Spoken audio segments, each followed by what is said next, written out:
নির্বাচনী প্রচারণার অংশ হিসেবে ঠাকুরগাঁও সদর উপজেলার জগন্নাথপুর ইউনিয়নের দৌলতপুর বালিকা উচ্চ বিদ্যালয় মাঠে এই মতবিনিময় সভা অনুষ্ঠিত হয়। এ সময় বিএনপি মহাসচিব মির্জা ফখরুল ইসলাম আলমগীর বলেন, দেশে যে সংকট সৃষ্টি হচ্ছে তা পরিকল্পিতভাবে করা হচ্ছে। কিছু রাজনৈতিক দল জোর করে নিজেদের মতামত চাপিয়ে দেওয়ার চেষ্টা করছে।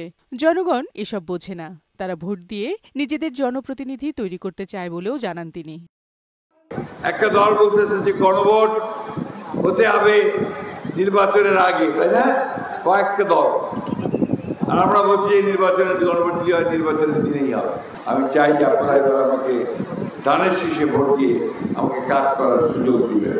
বাংলাদেশ ক্রাইম রিপোর্টার্স অ্যাসোসিয়েশন মিলনায়তনে এক বইয়ের মোড়ক উন্মোচন অনুষ্ঠানে যোগ দিয়ে দলের স্থায়ী কমিটির সদস্য আমির খসরু মাহমুদ চৌধুরী বলেন, ঐকমত্য কমিশনে যে বিষয়গুলো আলোচনার মাধ্যমে একমত হওয়া গেছে, বর্তমানে একটি দল তার বাইরে গিয়ে অনেক বিষয়ে দাবি তুলছে, যা অগণতান্ত্রিক।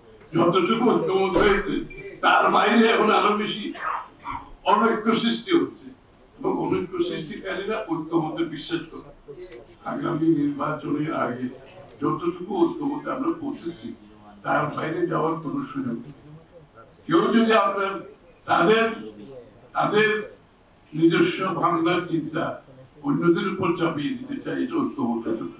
এদিকে নরসিংদীতে পথসভায় যোগ দিয়ে আরেক স্থায়ী কমিটির সদস্য ড আব্দুল মুইন খান বলেছেন, স্বাধীনতার পরে দেশে আওয়ামী লীগ বাকশাল ও স্বৈরশাসন চালু করেছে। বাংলাদেশে গণতন্ত্রের পরিবেশে ফ্যাসিবাদ আওয়ামী লীগ একটি বাকশাল কায়েম করেছিল।